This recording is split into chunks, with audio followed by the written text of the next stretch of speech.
Prince Fawaz, he's king today. There's been no doubting his ability from day one. So the first time I saw Prince Fawaz was at the Magic Million sales. He went through the Barrymore draft, and it was a natural attraction for me, having had quite a lot to do with the family, having had many of Prince Fawaz's brothers through the place, and had a fair bit of success with them. So I'd trained the mother, as I say, trained quite a few of the brothers. Casino Prince obviously is his own story, and did a great job too, and is a good stallion. But all of those horses performed at a high level. Right from the get-go, from when he first turned up the stable, he had his own presence. He had a good attitude. It was easy to deal with, but he was obviously a horse of some quality. None of the Champagne were very good. I mean, the Champagne was probably one of the strongest runnings of it for a while. They ran a close to track record in the race. He did a great job. I think his finishing speed was second only to Castelvecchio, who he ran against a few times along the way and always compared favourably to. In his lead up to the JJ Atkins, he'd had a couple of unlucky runs, bad barriers, out of position. Even when he won the 1400 at Randwick, he got knocked over at the halfway around the turn, had to regather, came from last and ran very smart time. If you compare that to the size produce times that run over a period, it was faster than the majority, I think all bar one, over the last 30 years. Prince Fawaz at Sea of Life. Reloaded's trying to come back, but Prince Fawaz, he's king today. Prince Fawaz comes about away from Reloaded, and Sea of Life third. Got a call from Anthony Cummings' stable, and they asked me to ride Prince Fawaz in the JJ Atkins, and I must admit I was pretty excited. He's shown a lot in his first 4 starts at the racetrack. We're right now, 2-year-olds at Group 1 level. They stand racing now. An 05 Glorian Zarsan, the first couple, up to third and fourth. There is Succession very wide, and Ballistic Boy. Pace was quite strong. He was enjoying that pace. He was travelling along quite willingly along that back straight. As I've asked him to go through his gears here, I'm still snookered between runners.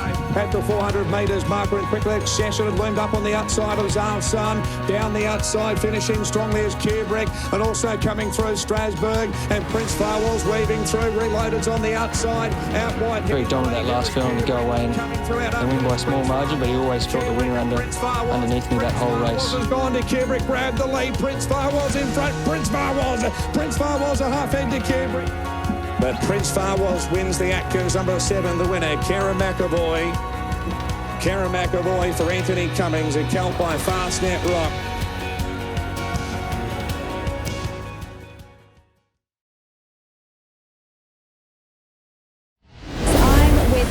Fawaz on top. I thought that he paraded really nicely, the best I've seen him for quite some time. He looks as though he will take a bit of improvement from the run, but I just couldn't get past that fantastic looking coat on him and the fact that he was really switched on and ready to go today.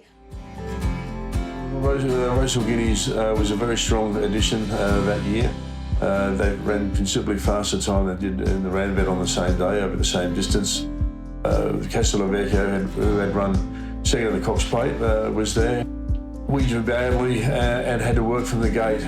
He never really got much of a rest through the running of the race, but still off the point of the turn, sort of kicked clear and looked to be right in it and had a strong chance of winning, which he did do all the way to the line. He fought back quite strongly. Pancho Shadow Hero 6 off the lead. Castelvecchio charges to the lead.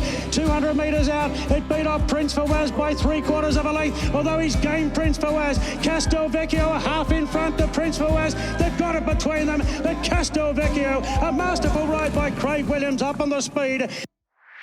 Prince Fawaz, Group 1 winning 2-year-old, 2-time winner at 2, Group 1 placed at 3, standing here in Queensland by our champion sire Fastnet Rock. It's a vote of confidence by the previous owner and trainer in Anthony Cummings. Have pledged a very large number of mares, top quality mares, to go to the horse as well. A horse with some quality in all respects. I mean, it's sort of the last tycoon part of his pedigree gives him that.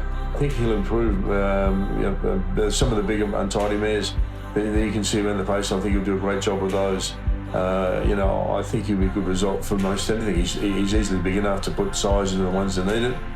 he's not too big to mate to mares at the other end of the scale. So I think on type there wouldn't be any exclusions for whatever mare might go to him. He's a lovely style of a horse and very comfortable to sit on.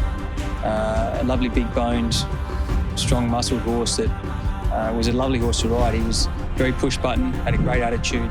You know, we feel very humbled and proud to stand the horse at Oaklands Stud in Queensland.